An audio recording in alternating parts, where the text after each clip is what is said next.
আসসালামু আলাইকুম। অষ্টম শ্রেণীর বিজ্ঞান টিউটোরিয়ালে তোমাদেরকে স্বাগতম। এই ভিডিওতে আমরা দশম সেশনের ছক ৩ আলোচনা করব। গত সেশনে তোমরা পরিবারের সম্পদের ব্যবহার এবং গৃহস্থলী বর্জ্যের পরিমাণ হিসাব করেছো। এবার এই বর্জ্য উৎপাদনের মাধ্যমে পরিবেশ কিভাবে দূষিত হয় তা খুঁটিয়ে দেখা যাক। বিভিন্ন বর্জ্য থেকে পরিবেশ কিভাবে দূষিত হয় এবং দূষণের কারণ কি তা নিচের ছকে লিপিবদ্ধ করো।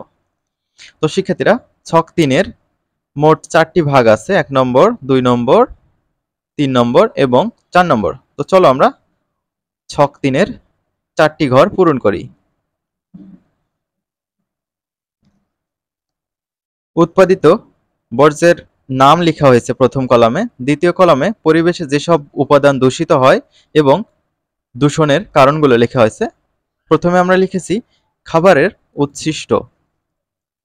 মাটি দূষণ, উচ্ছিষ্ট পচে দুর্গন্ধ ছড়ায় এবং মাটিতে ক্ষতিকর রাসায়নিক পদার্থ নির্গত করে। পানি দূষণ, খাদ্যের বর্জ্য পানিতে থাকা মাছ এবং অন্যান্য প্রাণীর মৃত্যু ঘটায়। বায়ু দূষণ, খাদ্যের বর্জ্য গ্যাস নির্গত করে যা বায়ু দূষণ ঘটায়। তারপর লিখেছি ময়লা পানি। মাটি দূষণ, ময়লা পানির ফলে মাটিতে লবণাক্ততা বৃদ্ধি পায় এবং মাটির উর্বরতা কমে। বায়ু দূষণ, ময়লা পানির ফলে বাতাসে আর্দ্রতা বৃদ্ধি পায়, এতে বায়ু দূষণ হয়। অতিরিক্ত গ্যাস ব্যবহার। বায়ু দূষণ, গ্যাস পোড়ানোর ফলে বাতাসে ক্ষতিকর গ্যাসগুলো নির্গত হয়, এতে শ্বাসকষ্ট, হৃদরোগ ও ক্যান্সার হতে পারে। গ্রিনহাউস প্রভাব, গ্যাস পোড়ালে গ্রিনহাউস গ্যাস বৃদ্ধি পায়। তারপর আমরা লিখেছি সর্বশেষ বিদ্যুৎ অপচয়। বায়ু দূষণ, বিদ্যুৎ উৎপাদনের জন্য জ্বালানি পোড়ানো হয়, ফলে বায়ু দূষণ হয়।